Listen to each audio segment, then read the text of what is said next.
We're really excited to welcome Rheba Moore-Nash to the stage today. Rheba is an educator and community advocate about equity, belonging, and student voice. Her work centers on multilingual learning, culturally responsive practice, and leadership development, with a focus on creating spaces where young people and educators feel empowered and valued. Rheba believes deeply in education and as a catalyst for connection, growth, and social change. Welcome, Rheba.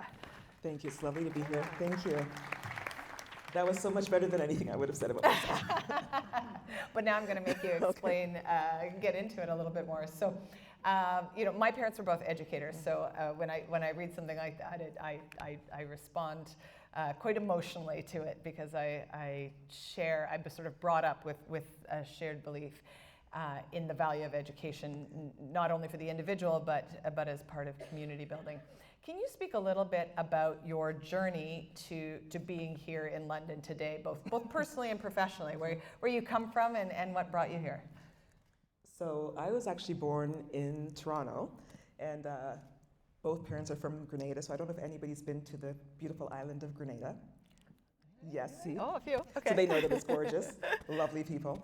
And so I was raised by a single mom because my dad ended up going back to Grenada, and never imagined that I would ever leave the Toronto area. Saw myself as very much a city girl, but I went away to university and fell in love with an Ingersoll boy.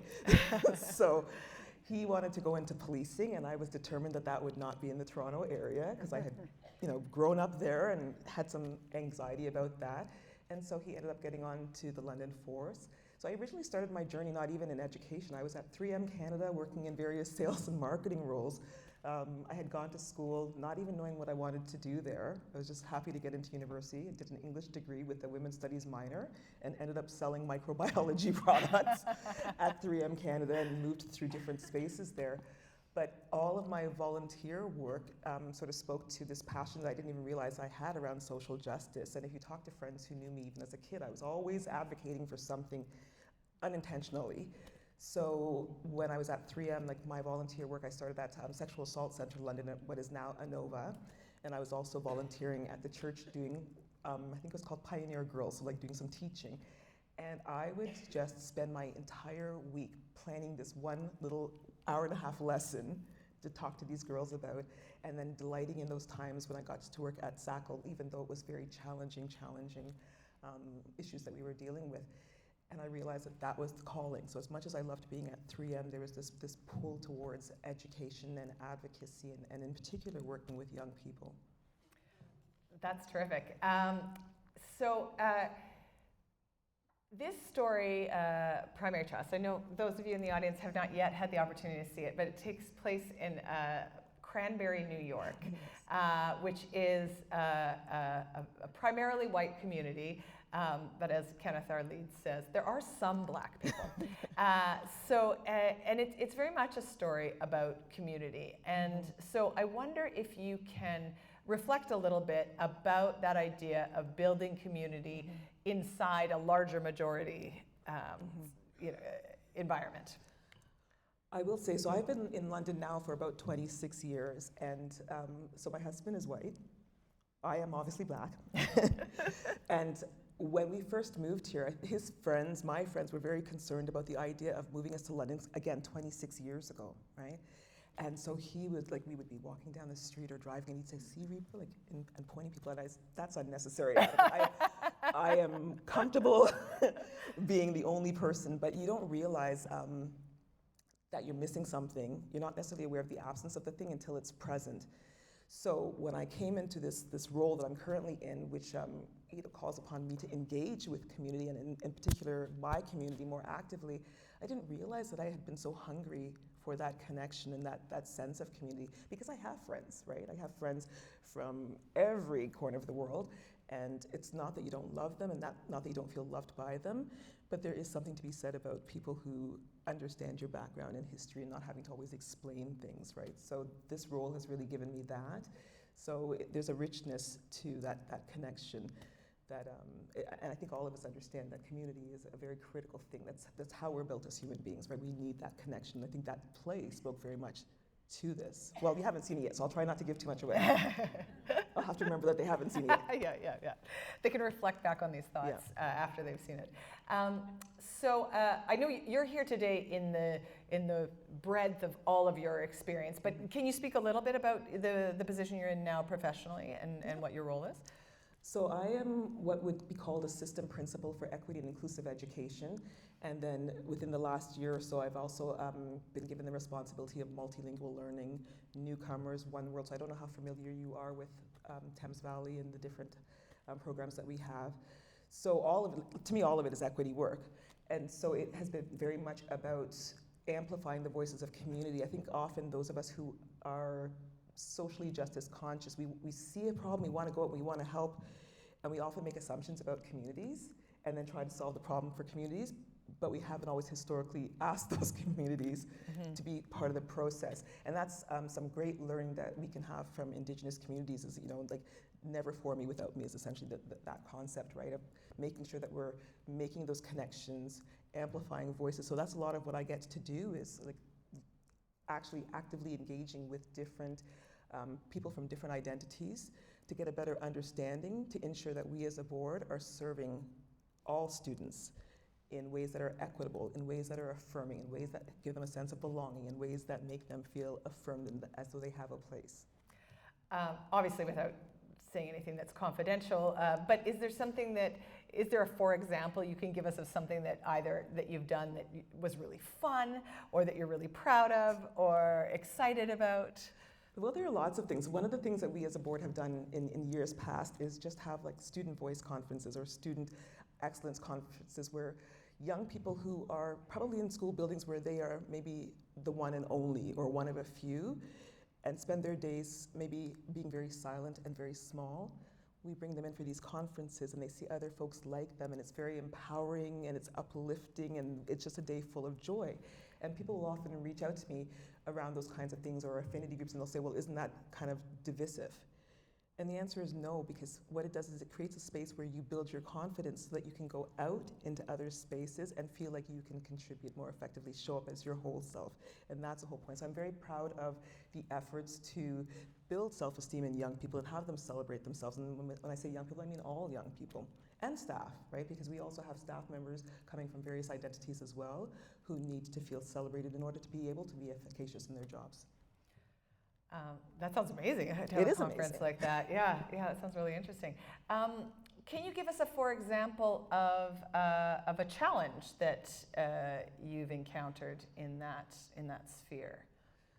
I think anytime that you're doing equity and anti-oppression work, that you should just be prepared for challenge. And I don't think that challenge is a bad thing. I don't think of conflict as a bad thing. I think of those things as opportunities, right? So what it forces us to do is to be in conversation with people, right? To actually be listening, and listening without being defensive, listening without making excuses, listening with a real eye on learning and making connection and building understanding.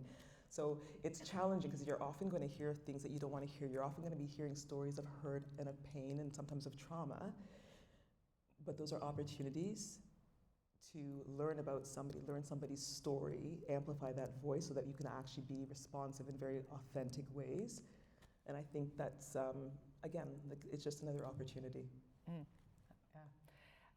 Now, I know that part of your work with equity is working with young women and genderqueer people, and at one point you were part of the founding of an organization called Women of Worth. Can you talk a little bit about that? You're making it sound so huge, an organization. So my first year of teaching, I was at this incredible school.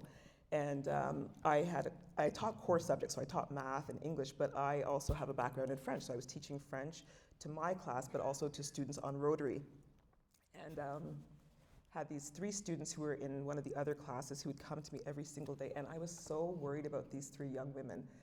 You know when you can sort of look at somebody and you see a trajectory and you know that there's something better, and you're seeing that trajectory because you're seeing that that's what they think about themselves in their own eyes. And you're looking at them and you're like, you are worth so much more than this. You are so much more than you think you are. And so I started this group called Women of Worth. And every single grade 7 and 8 girls showed up, aside from these 3 girls, which broke my heart. But at the same time, I think it's always important to look at the positives. Like we engaged an entire cohort of young women to participate in this. And we started off with looking at the self and empowering the self, looking at how we treated one another as women in the world, looking at how the world treated us and what constructions of womanhood there were out there that were in fact damaging. There's a lot of critical thinking involved in that, looking at media. And then it was also about giving back. So we did some fundraising again for organizations like ANOVA. We held tea parties with moms and parents and community members and brought them in. It was just a really empowering and wonderful way to make connections with young women and make sure they felt great about their contributions in the world and their potential. It's really exciting. I love hearing about all of this. So one of the themes of primary trust is about finding spaces, like third spaces is what they're sometimes referred to as, which is to say not your home and not your work, or not your home and not your place of study, but a third space in which you build a certain kind of home away from home, that you build a community. Can you speak a little bit about how you see those spaces? It's so funny because the minute you said that, I had a space in mind. I was like, I don't want to share it out because I don't want you all to come and steal my space. Overrun it, yeah. It'll just become ridiculously popular. But I think that there is something that we all need that is separate from family and work, a place where it's like, not that you're escaping, because it's not that you don't love your family, and it's not that you don't love work, but sometimes you need something that is just yours, right? That I just heard somebody say yes. I mean, and I can speak as a woman too. Like, I feel like sometimes we get to a certain age, because I am a woman of a certain age, where you almost feel like you've lost some of your identity, and you're just looking for those little niche spots where it's like, this is mine, and I claim this as my own. And maybe it's the people in the space, or maybe it's the thing that I'm doing in this space, like whether it's pottery or I took up, that's a hint. I took up sourdough at one point. Like just something that you connect with intimately that can be just yours. And again, it's not that you're trying to alienate anybody or ostracize anybody, but there's something about just being able to show up as your authentic self, your whole self, in something that is just yours to own. So I absolutely appreciate that. It's so interesting because when we look at pop culture, those spaces are often the feature. I think about something like Friends with the coffee shop, or Cheers with the bar, like those external spaces where people from different walks of life kind of come together. Thinking about different walks of life, I also wanted to talk a little bit about intersectionality. So we talked about newcomers, people who might be from different racial groups, gender groups, and the points of intersection. So do you find that, so when we talk about intersectionality, a Venn diagram, for example, if I may use you as a black woman, that there are differences but similarities. There are places where those overlap and places where those exist separate from one another. Can you speak to how you address intersectionality in the work that you do? I think because my work deals with diverse communities, and no human being is monolithic. None of us owns one exclusive identity. You're not addressing the whole person unless you're acknowledging that we own multiple identities, because we get treated differently in spaces because of those multiple identities. So yes, I'm a woman, but when I show up in a space, the fact that I'm a black woman is layered on top of my womanhood. So that's a completely different experience that I'm having versus my other sisters out in this space, right? So when I'm doing this work, I have to always be cognizant of the fact that this person in front of me is not going to just own one identity, and that the multiple identities that they own are shaping their experience. And some of those identities might not be visible to me, right? So there are a lot of assumptions we end up making about folks because we don't know or understand or acknowledge all of the different things that are in their backpack that they're navigating in a day. Yeah. Yes, that's a very interesting point. And I think, is there any difference in how that plays into working with young people? Or is it just that awareness that you kind of carry forward? I think with young people are always so interesting to me because they're so brilliant and incredible and amazing. And I think some of the most dangerous things that happen to young people are the adults in their life, and specifically in educational spaces, right? Because they have this natural curiosity about themselves and the world and exploring, right?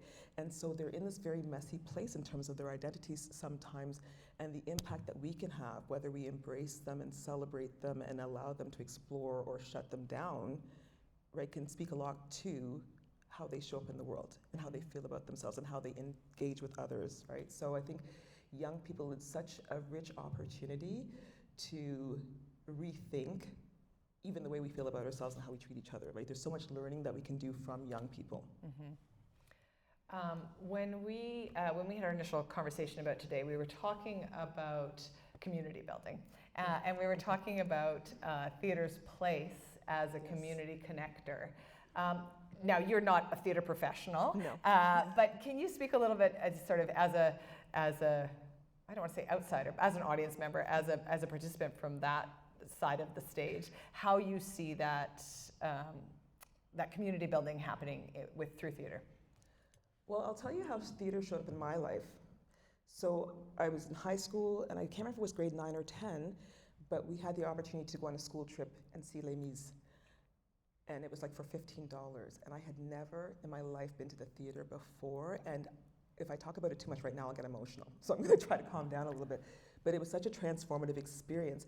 And when you're sitting in the audience and all of you are just wrapped with attention, like looking at this stage and what's happening there, and you feel like you're part of it, and like community happens. And you've all been to theater. There's a reason why you show up, and it's not only just what happens on the stage. It's this communal experience that you're having. And I think what theater does is it allows us into stories that resonate with us, and that allow us to create connections, and that move us, and then we're in conversation with each other. So that to me is that community building idea. And then what the Grand is doing now, again, I'm going to try not to get emotional about what the Grand is doing now, but when I came into this role and Brianne reached out to me and started creating these opportunities, one of the opportunities was a lot of people out there think that theater is something that is beyond something that they can access, that it is not something that's going to be open and available to them.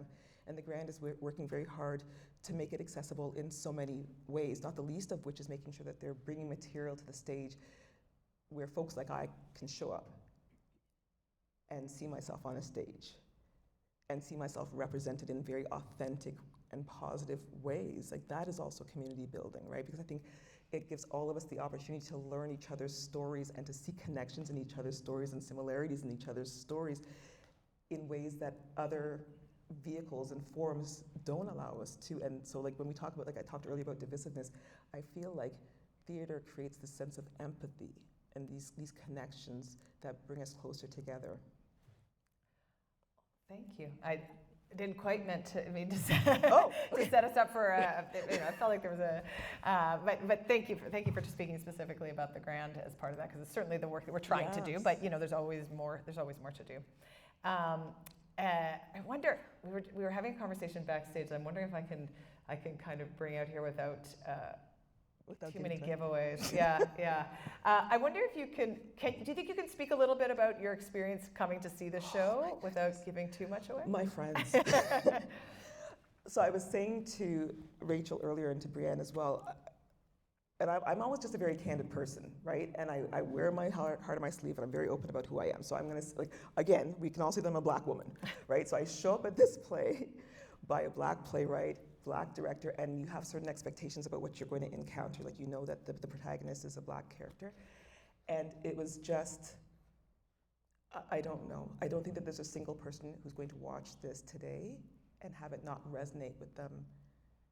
It is one of the most endearing characters that I've seen on stage in recent years. Like, you will fall in love with this human being. You will be rooting for them the entire time. You will be on your seats worrying about what's going to happen next. And you're just going to fall in love.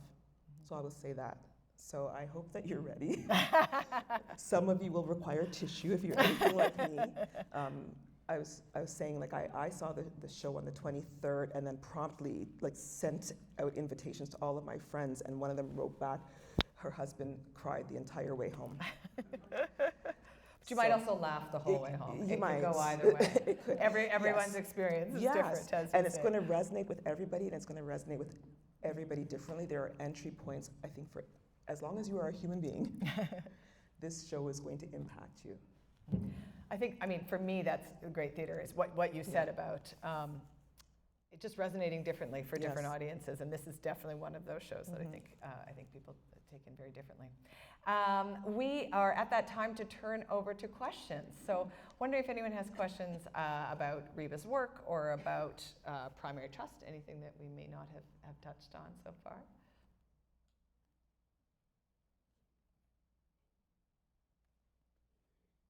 I'll let you ponder that, and I will throw another one over to you. I wonder if you can talk a little bit about the idea of finding allies, because I think that's a lot about what Kenneth's journey through this play is, and I'm sure it's something that you experience in your work. In terms of like how people find like co-conspirators or buddies to carry them through the challenges of life. I think we make it so much more complicated than it needs to be, right? I think when two people sit down together, and I keep on saying the word conversation, but it's as simple as that, right? When we sit down with somebody and have that conversation, we're making connections, then we're in a relationship and we care about that person and we're invested in that person. And so we're going to do everything in our power to make sure that that person's okay. And that's what my work is, right? Just like making those connections so I can understand better, so I can walk alongside you and support, and that it can be this mutual relationship. That to me is what an ally and a co-conspirator is, right? So we just have to be in a relationship with one another, right? And I think we make it very complicated and we make it a very scary thing, but really it's just about our collective humanity, right? Yeah, absolutely. Questions? Yes.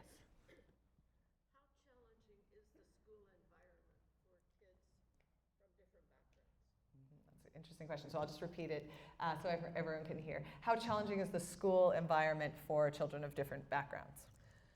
I think that we have to remember as human beings that we're typically uncomfortable with things that are different, right? And that includes people. And I think, and I'm speaking about like London and surrounding area, we've had some like tremendous shifts in terms of our demographics. So I think the challenge is just that we need time to learn about one another, right? And to give ourselves space and grace to do that. So yes, there are challenges.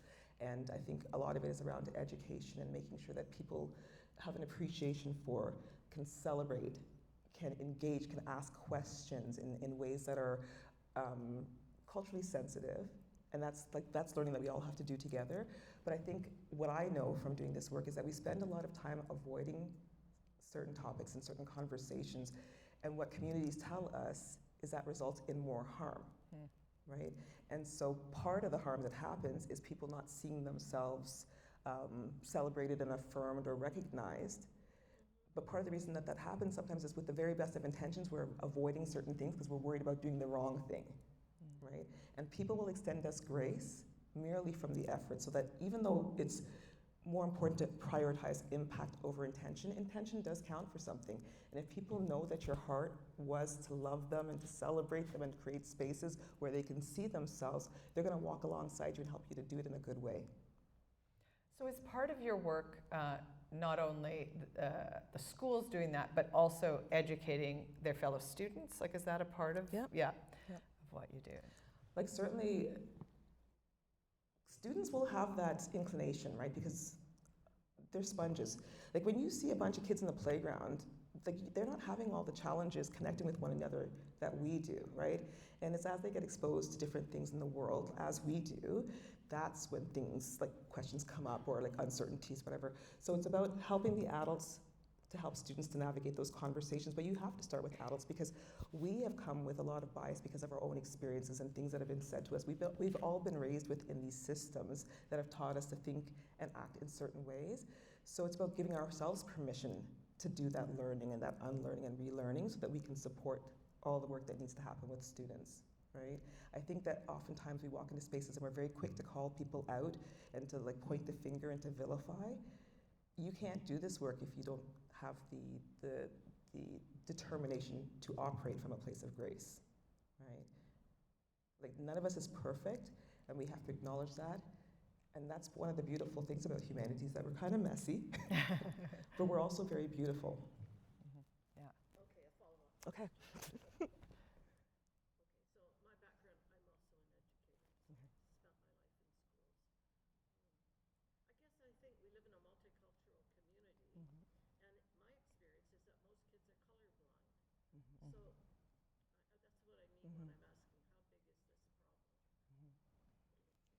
problem? The person asking the question has been an educator, and that their experience was that children are colorblind, and so how big is the problem currently? I don't actually think that children are colorblind. I think that they see color and it doesn't matter to them in the way that it matters to us. Yeah. Right.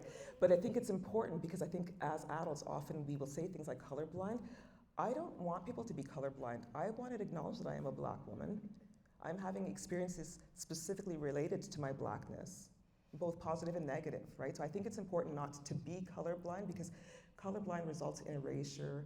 Colorblindness can result in the denial of people's experiences. I think what we need to get to is a place where we're acknowledging all of our differences and still being able to celebrate them and be curious. I think the most important thing, and that is our natural human instinct, is to be curious, and we've got to replace our fear with curiosity. So that's kind of what we're navigating in schools, where we're seeing some of the challenges and some of the push, is that, you know, we're so accustomed to being fearful, but children are naturally curious, and if we celebrated that in them, and if we as adults reclaimed that part of ourselves, right, things would be going differently. There was a question at the back, and then I might. Yeah.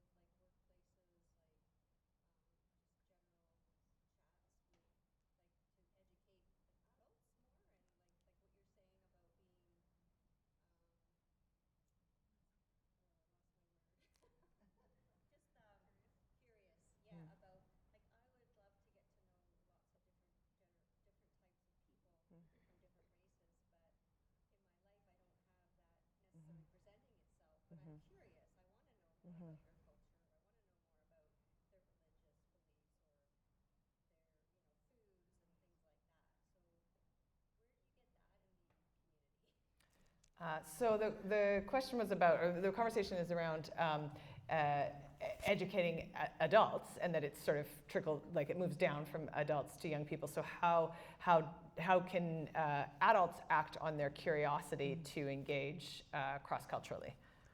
I am so in love with everything you said and everything you asked. I was like trying to like just keep quiet and let her like repeat the question, but it's such a beautiful wondering, because I think a lot of us walk around thinking that everybody is in this state of wanting to be disconnected and wanting to like live in silos, and that's not our reality. We're human beings and we're built for connection, and we are curious about one another. And so I think, again, maybe we make it more complicated, because like here we are today and we're having a conversation and we're learning together. And there were things that I learned even from what you just said. I think all of us, we're all elders in our way, we're all educators in our way, in the same way that students are. So anywhere you show up, there's opportunity for learning. But if you're talking specifically about learning about certain groups, I mean, there are various hubs in London where we get, like, I think about like the kind of work that happens here at the Grand, the kind of work that happens at libraries throughout our space. There are lots of different hubs. Just tapping into like something, even like an Eventbrite, and just looking specifically for different things that are happening throughout London are ways to make connections, reaching out to local organizations and just saying, you know, are there opportunities to do some additional learning? Can I show up and have a conversation? Nobody's going to say no to that, right? Yeah, thank you for saying that. And I mean, you know, here at the Grand, we do sort of focus celebration nights for different communities and cultures. And you know, upcoming, we're going to have Mrs. Christian's Party in the Auburn in the Small Stage, which is a story about an Indian family. And so we're hosting a sort of launch party Indian market here at the theater, you know, to encourage people to come and experience Indian dance and foods and things like that. So it is partially about just you know, finding those connections through organizations you may already know who are sort of hosting some of that cross-cultural conversation. We're unfortunately at time, but thank you all so much for being here today. A huge thank you to Rheba. So this is Rheba Moore-Nash. So thank you for being part of today's Tea Talk and for coming to share this with us. My pleasure, thank you. Enjoy the show.